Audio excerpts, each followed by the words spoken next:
How to stay calm in any situation.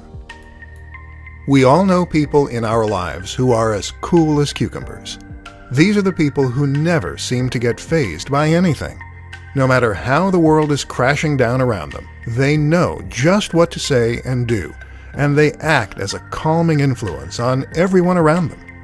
Then there are the people who get into a flap, who panic, and who shout. Guess who is the more effective in a crisis? Guess who makes the better leader? Guess who people look up to more? So, staying calm in any situation is an incredibly useful skill to have. The question is how you go about overcoming the all-too-human urge to lose it. In this presentation, we'll go over some simple steps you can take to keep your cool. Breathe. The first thing you need to do is to breathe. Recognize that the reason you're panicking is that you have gone into fight or flight. This is your body's physiological response to trouble, and it causes your heart rate to become elevated, your breathing to accelerate, and your mind to race. Not helpful. If you breathe, though, then you can regain your composure and fix your parasympathetic tone. In plain English, you can trigger your rest and digest state, which is the polar opposite of fight or flight.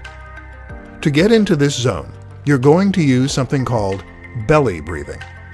Breathe by expanding your gut first, and that way you can fill your lungs more completely, starting at the bottom.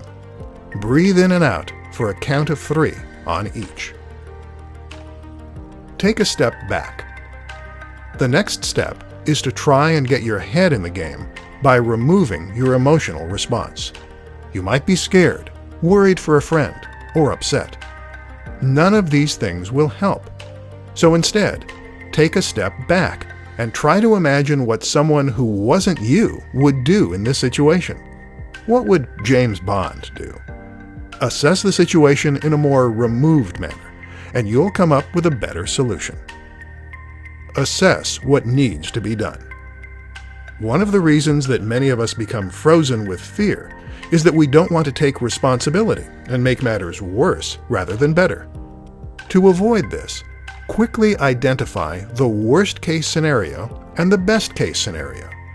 Accept the possibility of the worst-case scenario, but take the steps you need to take to work toward the latter.